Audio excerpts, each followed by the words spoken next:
Cancer drugs are in short supply, the problem now gripping American healthcare.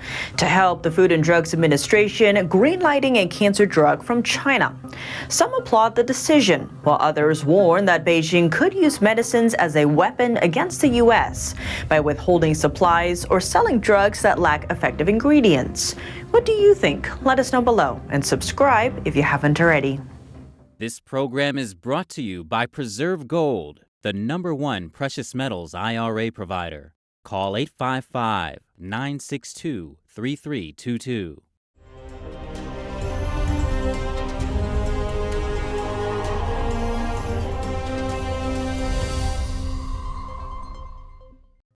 Welcome to China in Focus. I'm Tiffany Meyer. America is short on cancer drugs, and the Food and Drug Administration is turning to China for help. The country is grappling with a nationwide shortage of over a dozen chemotherapy drugs. The lacking supply is forcing doctors to look to other alternatives that might not be as effective. To ease the shortage, the FDA has approved cisplatin imports from a Chinese drug maker. Over 10% of cancer patients use the drug, which has a 90% cure rate for testicular cancer. It also treats bladder, ovarian, lung, and head cancers. The drug is available for healthcare providers to order. Reactions to the news have been mixed. Some say boosting drug supply from China is helpful. Others have voiced concerns. Rosemary Gibson, an expert with a bioethics think tank, said Beijing could use medicines as a weapon against the U.S. Gibson noted supplies can be withheld. Medicines can be made with lethal contaminants or sold without any real medicine in them, rendering them ineffective. America has been relying on China and India for its drug supply. The U.S. gets almost 90% of its ingredients for generic drugs from other countries, much of them coming from India and China. And China appears clear-eyed about this vulnerability. Beijing's mouthpiece Xinhua News Agency said in 2020 that the world should thank China instead of blaming it for the CCP virus, which causes COVID-19. Arguing if China stopped exporting drugs to the U.S., America would, quote, sink into the hell of a novel coronavirus epidemic. Amid rising tensions between the U.S. and China, a move to watch out for. One of the top investment firms in the Silicon Valley is separating its business in China and America. The company Sequoia Capital saying it would run its Chinese business as an independent entity. Sequoia Capital is known for its early investment in Apple and Google. It has raised billions of dollars from U.S. investors and funded some Chinese tech companies, such as Alibaba and ByteDance, TikTok's parent company. The firm saying it has become increasingly complex to run a decentralized global investment business, adding it was a complicated decision, but executives realized, quote, it's time for this. The move comes as the Biden administration weighs restrictions on investments in sensitive technologies such as semiconductors and artificial intelligence. These are key for countries' military capabilities. American investors have poured billions into China's AI industry. Sequoia also plans to run its Indian business as a separate entity, saying the planned change would take effect next March. Thousands of TikTok creators may have given their sensitive financial information to the Chinese Communist Party, Social Security numbers included. That's as TikTok finds itself swimming in yet another controversy. A U.S. lawmaker calling for an investigation into the app CEO for committing perjury. Here's the story. TikTok CEO Shouzi Chu says that U.S. user data has never been stored in China. He made the comment under oath during a House hearing. The American data has always been stored in Virginia and Singapore in the past, and access of this is on an as-required basis by our engineers globally, by engineers for business purposes. But certain reports say otherwise. The social media giant has been reported to store social security numbers and tax identification numbers belonging to U.S. users inside China-based servers. That means employees of ByteDance, TikTok's parent company based in Beijing, could access the confidential data. TikTok influencers are required to upload their information in order to get paid. You have to understand that any type of technology or businesses that are put into China or used or purchased from China are weaponized against the free world. They are weaponized against Americans. Social Security numbers are critical legal identifiers for Americans. Much of the holder's most confidential details are tied to them, like tax records and medical insurance. Plus, they can be used to apply for loans. SSN theft can easily lead to fraud, but replacing a compromised SSN is a difficult process. U.S. users interviewed about the situation said they were unaware of the reported leak.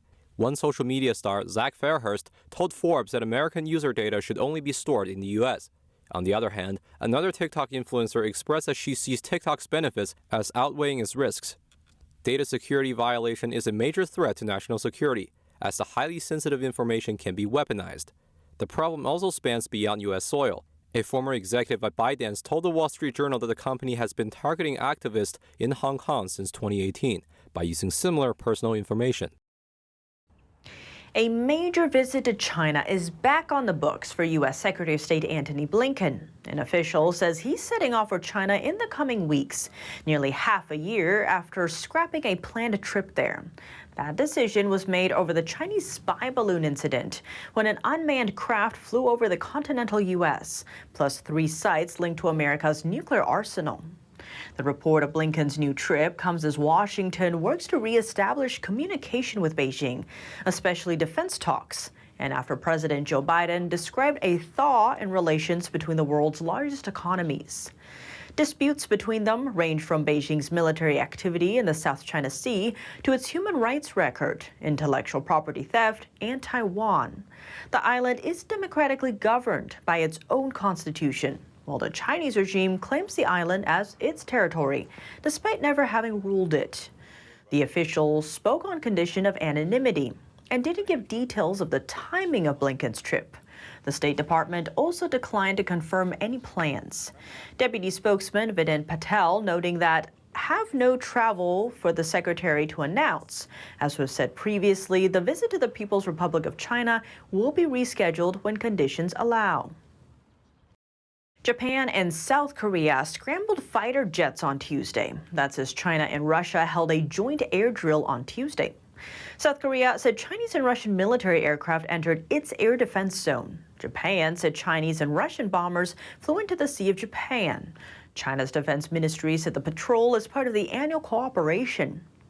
In 2022, Chinese and Russian fighter jets flew near Japan's airspace. That's when Tokyo was hosting leaders from the U.S., India, and Australia. U.S. spy satellites. That's how America plans to deal with Chinese and Russian threats in space. Dubbed the Silent Barker, the in-orbit network would be the first of its kind capable of detecting and warning against threats to American systems in time to stop them. Here's more. Here's the latest in the U.S.-China space war. The U.S. Space Force is set to launch a group of satellites this summer. It's tasked with tracking Chinese space vehicles that could potentially disable or damage orbiting objects. Known as the Silent Barker, this satellite network will be the first of its kind to connect ground-based sensors and low-orbit satellites. The news comes after China developed weapons to hold the U.S. and allied space assets at risk. So what can Silent Barker do? According to the U.S. space team, Silent Barker can overcome observation gaps by ground-based sensors, which are limited by distance, geography, and weather. With surveillance from space, the new constellation can signal threats against high-value U.S. systems 24 hours a day. What's more, it will also be able to search, locate, and track adversary satellites in orbit. One example is China's SJ-21 satellite, launched in 2021. The U.S. Space Command chief says the Chinese craft could clearly serve in a counter-space role to maneuver around American satellites in space. Now, Silent Barker could track it and detect danger in time to stop it. The Silent Barker satellite group's launch date will be announced a month in advance on Facebook and Twitter. The U.S. Space Force says multiple space vehicles will be involved. China continuing to recruit former NATO fighter pilots to sharpen its air force. The latest helper on the job, pilots from Germany. According to a German media report last week, 3 former German fighter pilots are working as military trainers in China and reportedly earning, quote, 6-figure annual salaries for their services, sharing Western aircraft tactics and strategy. On Monday, the German government pledged to immediately stop its former Air Force crew from providing training to China. It's the latest country to crack down on former personnel helping Beijing's air power ambitions, joining the US, UK, and Australia. Russia's airspace closure now affecting China. According to the head of a global airline industry group, international flights flying to and from China will likely get reduced because of the increased distance to reroute around Russia. China's domestic airspace traffic hit a peak after the COVID-19 pandemic, but international flights are still at a low point.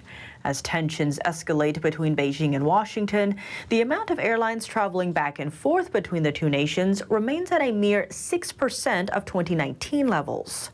Following the invasion of Ukraine, many countries imposed flight bans to Russia. In response, the Kremlin shut down its airspace to nations it deems hostile.